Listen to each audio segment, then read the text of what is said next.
Já ouviu falar em escotografia ou psicofotografia? Acho bem difícil, pelo menos com esses nomes. Talvez você esteja mais familiarizado com expressões como fotografia do pensamento ou fotografia transcendental.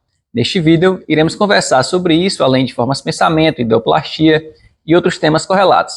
Mas antes, deixe logo o teu like aí, se inscreve no canal, porque é muito importante para que mais pessoas tenham acesso a esse nosso conteúdo. Colabore conosco e estamos em busca aí dos 2.000 inscritos no nosso canal. Mas a base da nossa conversa de hoje será o livro Pensamento e Vontade, de Ernesto Bolzano. De início, já deixo claro para você que dificilmente você vai encontrar com essa capa por aí, ou até mesmo da editora FEB, porque é uma edição que já está esgotada. Porém, vou deixar aqui a imagem para você da capa atual, publicada pela Editora do Conhecimento. É o mesmo conteúdo, você pode ir lá no site da Editora do Conhecimento ou no site da Editora Boa Nova e procurar por o livro que eu indiquei aqui, com essa capinha, com o mesmo nome, Pensamento e Vontade, e você vai ter acesso a esse conteúdo, que é bem interessante, como irei mostrar para vocês aqui uma parte dele hoje. Inicialmente, quero falar para vocês que é um livro de aspecto bem mais científico, apesar de ser curtinho, ele exige um pouco mais de concentração na sua leitura. E iremos destacar pontos bem interessantes aqui, como, por exemplo, falar da questão de diferença entre fantasma e espírito. Muitas pessoas tratam como se fossem o mesmo significado. Porém, neste livro, Ernesto Bolzano nos mostra uma diferença entre eles. Que o fantasma seria, na verdade, um registro que fica na psicosfera, digamos assim, de pensamentos que nós emanamos, muitas vezes até inconscientemente, são registros das nossas formas de pensamento, que ficam ali residualmente e que não necessariamente estão retratando um espírito que está presente naquele local. Então, por exemplo, quando alguém mentaliza um ser querido que já desencarnou, ou quando está diante de uma cena de crime em que está presente muito fortemente o registro ainda emocional do que aconteceu ali, é comum que uma forma de pensamento de alguma arma, de um ser que foi assassinado, de um indivíduo, fique visível a pessoas que têm essa percepção mediúnica. E não necessariamente seriam o espírito em si, mas uma representação daquele espírito, que é o que nós chamamos de fantasma. O espírito, por sua vez, é a individualidade daquele ser no que diz respeito à sua essência espiritual desligada do corpo material. E como é um livro científico, iremos encontrar muitas diferenciações de termos em relação ao que costumamos usar no nosso dia a dia. É curioso que é um livro que ficou na minha estante por mais de 20 anos, mas chegou agora o momento de ser lido e aprendi muitas coisas interessantes sobre formas de pensamento, por exemplo, que já havia encontrado referências em obras do André Luiz, mas que aqui ele vai aprofundar mais ainda pelo aspecto científico, dando muitos exemplos relacionados a este assunto. São tantos exemplos que às vezes se torna até um pouco cansativo. Talvez esse seja um defeito da obra, principalmente pelo fato de que os exemplos fazem referência a muitas fotografias que teriam sido disponibilizadas nas revistas científicas da época e que, infelizmente, não estão contidas aqui. Não sei se a Editora do Conhecimento colocou essas fotografias no livro publicado por ela. Caso tenha feito isso, será um acréscimo relevantíssimo e que poderá tornar a leitura bem mais agradável, porque você fica só querendo imaginar o que ele está falando, mas não tem acesso às fotografias em si. E neste vídeo eu irei colocar algumas que eu encontrei na internet de casos semelhantes que não necessariamente foram referenciados neste livro, mas apenas para não incorrer no mesmo erro, que eu tenho certeza que você está curioso para ver alguns exemplos de escotografia. Mas, inicialmente, precisamos deixar claro que esses registros são feitos quase sempre, quando são mais eficazes, no momento em que a pessoa não está pensando conscientemente naquilo que vai aparecer. Então, às vezes a pessoa vai tirar uma foto e está inconscientemente lembrando de alguém ou está pensando naquela pessoa sem a intenção de que isso apareça na foto. Então, por exemplo, nesta imagem que eu vou colocar para vocês aqui, Esta aqui agora, ela é de um casamento que aconteceu em 1970 da filha do senhor Sebastião Sá Barreto, que era o diretor da equipe de futebol Leão 13 de Recife. Esse senhor faleceu no ano de 1979. Porém, no ano seguinte, durante o casamento da filha dele, aliás, corrigindo, ele faleceu em 1969. E durante o casamento da filha dele no ano seguinte, foi feito esse registro e ao fundo percebe-se a presença de uma pessoa que todos que estavam na festa disseram que não estava lá. E ao observar mais de perto, os familiares e amigos reconheceram como sendo o espírito do senhor Sebastião Barreto, que estava ali presente no local. Isto pode ter acontecido por ser um registro do inconsciente de alguém, e aí estaremos diante realmente de uma escotografia, que é uma fotografia do pensamento, ou podemos ter o registro do próprio espírito que estava ali acompanhando a festividade do casamento da sua filha. E aí já seria o registro da presença dele em si mesmo. De todo modo, é um evento que está disponível para o nosso estudo, para a nossa pesquisa, e que demonstra, sim, a realidade do mundo espiritual. Sempre que se fala disso, há pessoas que suscitam dúvidas, que destacam situações em que houve fraude, e realmente muitos casos de fraude aconteceram relacionados a escotografias. Mas o fato de existirem as fraudes não descarta também a existência de episódios reais.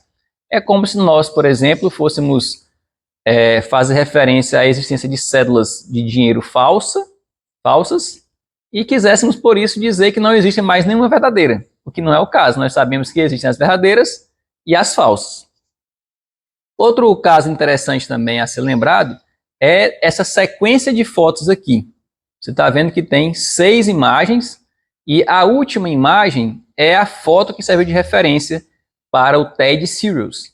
Ted Searles, ele viu essa foto, que está mais visível, mentalizou essa imagem e passou a conscientemente querer imprimir o seu pensamento em um filme. Esse sim é um caso típico de escotografia, que ocorre basicamente da seguinte maneira: pegava-se uma chapa metálica, colocava-se ali um filme impressionável e a pessoa encostava sua cabeça, o seu cérebro aqui, a região do cérebro, próxima a essa chapa, ou apenas, independentemente de encostar, mas se aproximava dela e procurava mentalizar fortemente a imagem que queria imprimir naquele filme.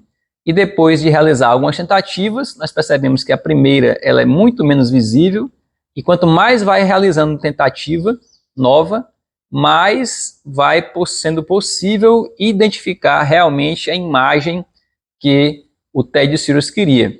E vemos que na quinta tentativa já fica bem mais aproximada da imagem real. O curioso é que essa imagem de Ted Searles é algo bem cheio de detalhes, quando na maior parte dos casos mencionados aqui no livro do Ernesto Bozano, Pensamento e Vontade, fala-se em experiência com imagens mais simples, como um quadrado, um círculo, ou apenas uma forma de uma garrafa, porque é mais fácil de conseguir focar uma imagem sem tantos detalhes assim e fazer com que ela apareça no filme ali que vai ser revelado. Outra situação que eu quero destacar para vocês é esta que está aqui embaixo, que ela ainda é mais impressionante, e eu confesso que quando vi a primeira vez, até pensei que pudesse ser uma fraude. Porém, pesquisando na internet a respeito, não consegui encontrar informação de fraude, e sim que realmente seria um registro real.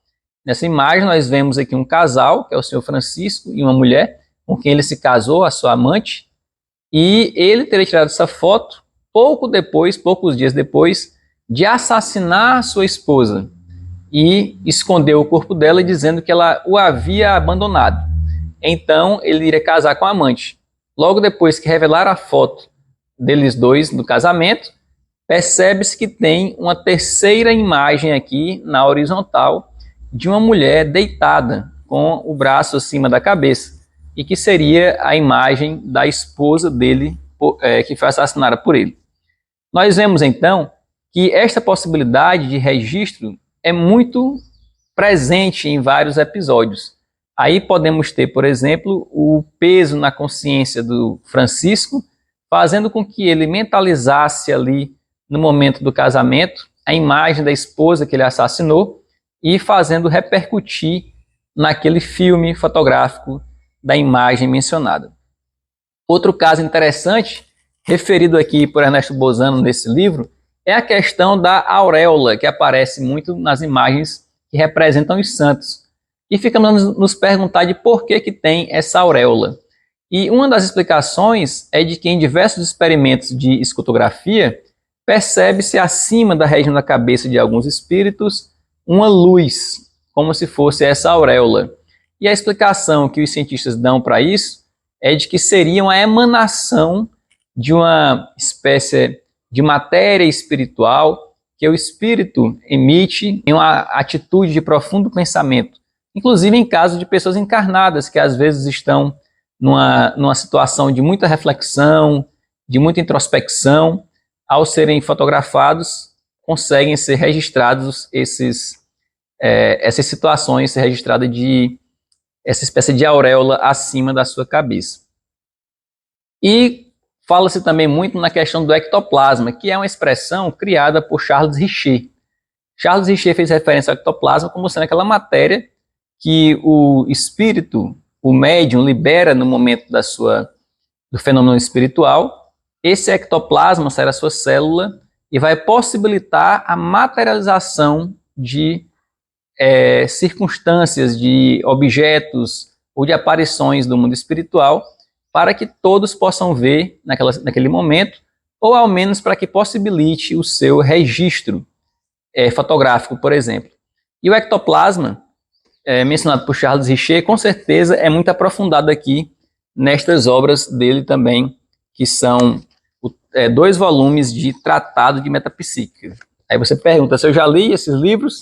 Não, mas estou planejando ler, talvez logo na sequência, porque estou aí cada vez mais interessado em aprofundar os estudos sobre essa parte científica do Espiritismo.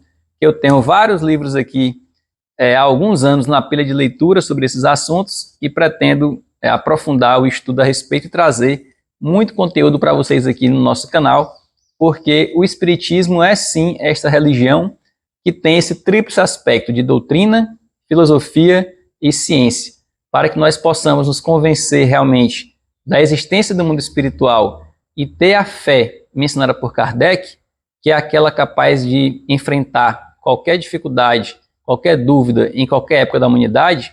Temos que estar sempre aí conscientes, a fé raciocinada, a fé fundada em estudos e reflexões.